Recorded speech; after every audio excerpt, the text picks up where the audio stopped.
ह्याच्या अगोदर ह्या व्हिडिओच्या अगोदर तुम्ही पार्ट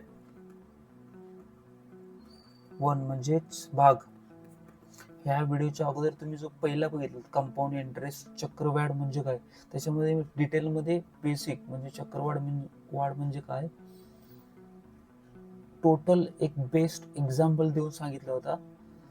मी ह्याच्यात डिस्क्रिप्शन मध्ये लिंक पण दिले, ते पण तुम्ही बघू शकता. आता मी संक्षेप मध्ये पहिल्या पार्टचं सांगतो की पहिल्या पार्ट मध्ये तुम्ही हे फक्त वेळ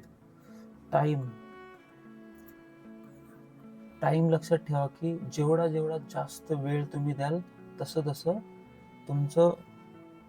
तुम्ही जो बेसिक अमाऊंट RD किंवा FD मध्ये ठेवाल ते तसं त्याचं वाढत जाईल. म्हणजे इथे वेळ खूप महत्वाची आहे कंपाऊंड इंटरेस्टची.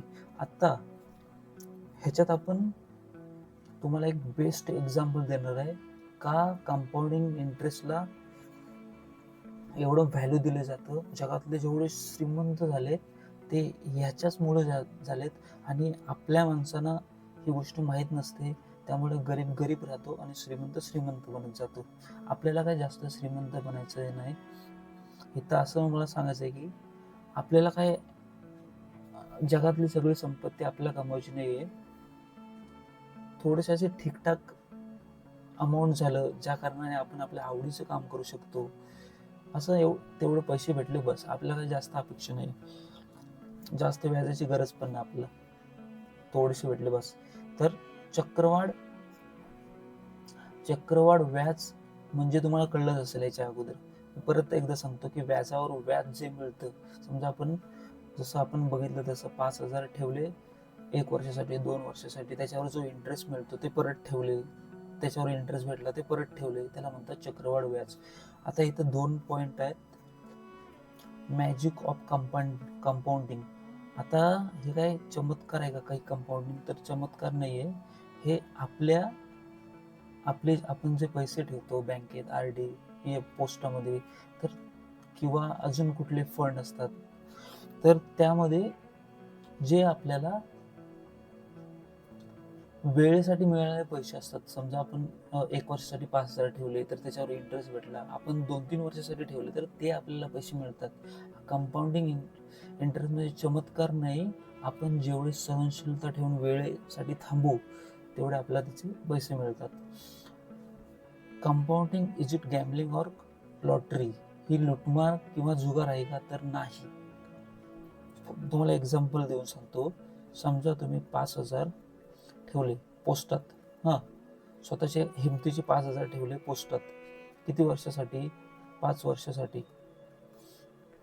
तुम्हाला 5 वर्षासाठी जो इंटू 7% व्याज मिळेल ते का भेटले? कारण तुम्ही 5 वर्ष ते पैसे खर्च न करता ठेवले म्हणून व्याज मिळाले. स्वतःच्या कष्टाचे पैसे ठेवले म्हणून. चक्रवाढ व्याज हा लुटमार किंवा जुगार नाही. हे आपल्या मेहनतीचे पैसे आपण ठेवतो त्याचे आपल्याला इंटरेस्ट मिळतं. आता एक बेस्ट तुम्हाला एक्झाम्पल देऊन सांगतो की तुम्हाला चक्रवाढ का इम्पॉर्टंट आहे आणि याला का श्रीमंत लोक त्यांच्या आयुष्यामध्ये फॉलो करतात. बेस्ट एक्झाम्पल आहे. तर तुम्हाला एक स्टोरीद्वारे तुम्हाला एक लगेच अंडरस्टँडिंग मिळेल की चक्रवाढ का महत्वाचं आहे. की चक्रवाढ व्याजाची कला वापरून एखादा गरीब समजा त्याच्या साईडला 500 रुपये जर राहिले महिन्याच्या पगारातले सेव्हिंग, तर त्याचं वापरून तो कसा करू शकतो हे आपण बघूया. आता इथे 2 मित्र असतात.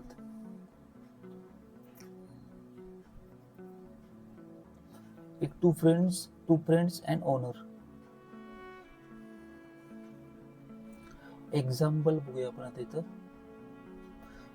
इथे 2 मित्र असतात. एकाचं नाव संदेश आणि राजेश. 1, 2 आणि 3.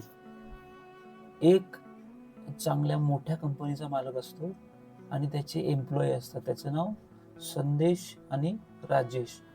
हे दोन कामगार, खूप सारे कामगार जुने नवीन येऊन जातात, काम सोडतात, पण हे 2 कामगार त्यांचा खूप ट्रस्ट असतो त्याच्यावर.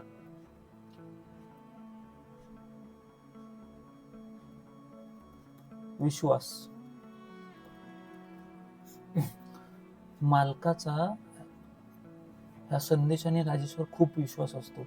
त्यामुळं आणि मालकाची परिस्थिती, मालकाचा बिझनेस खूप जास्त असतो, त्यामुळे त्याचा प्रॉफिट पण जास्त असतो आणि त्याची परिस्थिती श्रीमंत असतो. मालक हा खूप श्रीमंत असतो. त्यामुळं त्याला एक असं काम करून हवं असतं ज्याच्यामुळे त्याला भविष्यात खूप बिझनेस होणार असतो, खूप प्रॉफिट होणार असतो. मग मालक काय करतो, संदेशला आणि राजेशला बोलून घेतो आणि सांगतो की तुम्ही जर मला असं एक काम आहे तुम्हाला करून दिलात तर तुमची जी इच्छा आहे त्या इच्छेनुसार मी तुम्हाला तुमचा सॅलरी देईन. तुम्हाला एकदा वाटले तर खूप वर्षाचे एकदाच वाटले तर एकदा देईन, किंवा तुम्ही जसं म्हणाल तसं. म्हणजे ह्या राजेशकडे आणि संदेशकडे चांगली संधी होती.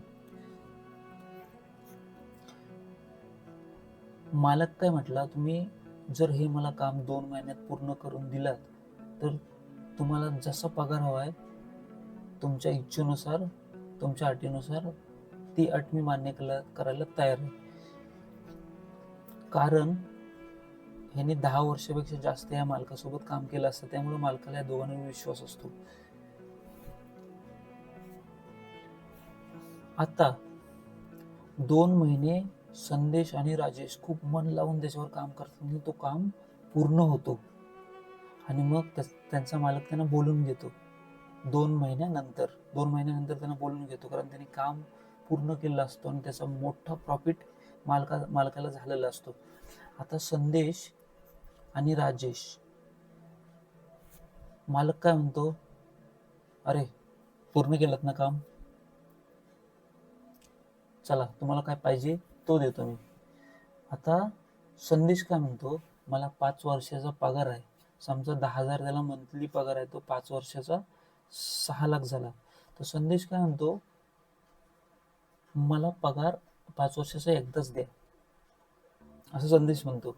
आणि राजेश काय म्हणतो, इथं आता संदेश काय म्हणतो, 5 वर्षाचा पगार मला एकदाच द्या, किती 6 लाख ना. मालक काय म्हणतो, घे 6 लाख पगार घे.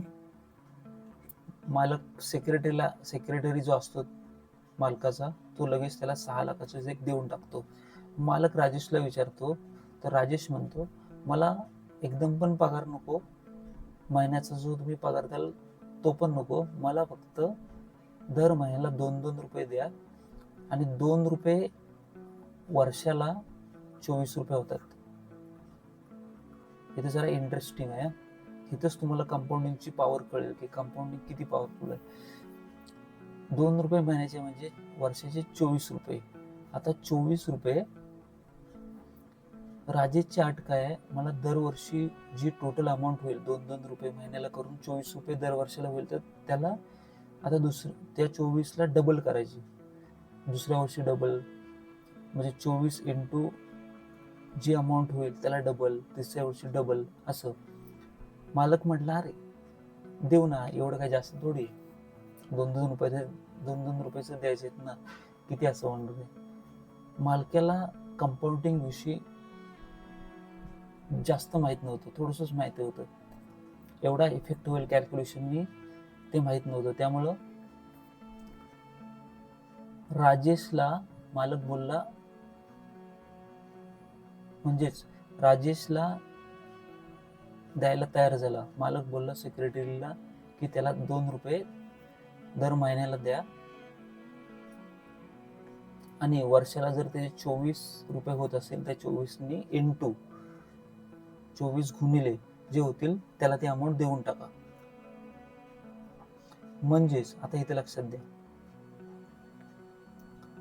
सेक्रेटरीने काय केलं, पहिला वर्ष गेला, दुसरा वर्ष गेला, तिसरा वर्ष गेला, चौथा वर्ष गेला, 5व्या वर्षी सेक्रेटरी हँग झाला. सेक्रेटरी गडबडला, कारण आता पैसे देऊन संपायची वेळ आली. का? ह्यालाच म्हणतात पॉवर ऑफ कंपाऊंडिंग. हे बघा, 2 रुपये दर महिना 6 वर्षासाठी. म्हणजेच आता समजा 2 रुपये, हे 2 रुपये आहेत, 12 महिने जर केले तर किती झाले? 24 रुपये. हे झाले पहिल्या वर्षी. आणि दुसऱ्या वर्षी 24 गुणिले 24. ओके, आता तुम्ही कॅल्क्युलेट वर केलात की मी हे तुम्हाला डिटेलमध्ये दिले, टाइम वेस्ट जायला नको म्हणून. तुम्ही कॅल्क्युलेट वर केलात की तुम्हाला आयडिया येईल की कंपाऊंडिंगची पॉवर काय. तिसऱ्या वर्षी 288 गुणिले 288. चौथ्या वर्षी 3456 गुणिले 3456. पाचव्या वर्षी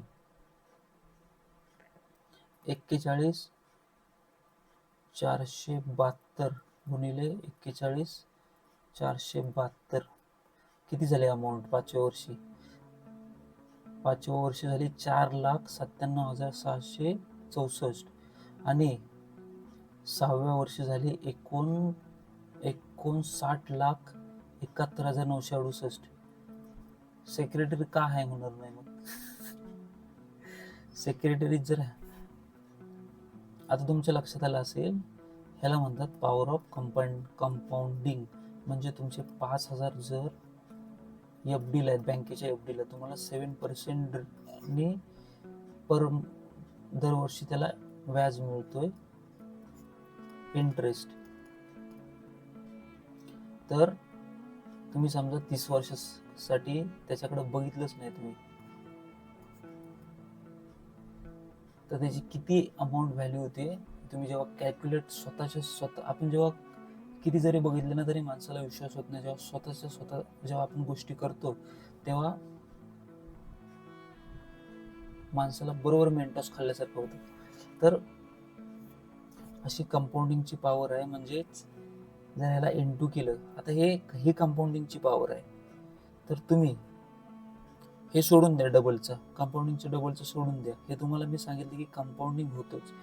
आता जर तुम्ही कंपाऊंडिंग कशावर होतं? पर्सेंटेजवर. इंटरेस्टचा जो रेट ऑफ इंटरेस्ट असतो, समजा तुम्हाला एफडीवर 7% मिळत असेल, आणखी अजून इन्व्हेस्टमेंटच्या ऑप्शन आहे त्याच्यावर 10% मिळत असेल, तर ह्या अशा गोष्टी तुम्ही जेव्हा शोधत राहाल ना तेव्हा तुम्हाला समजतील.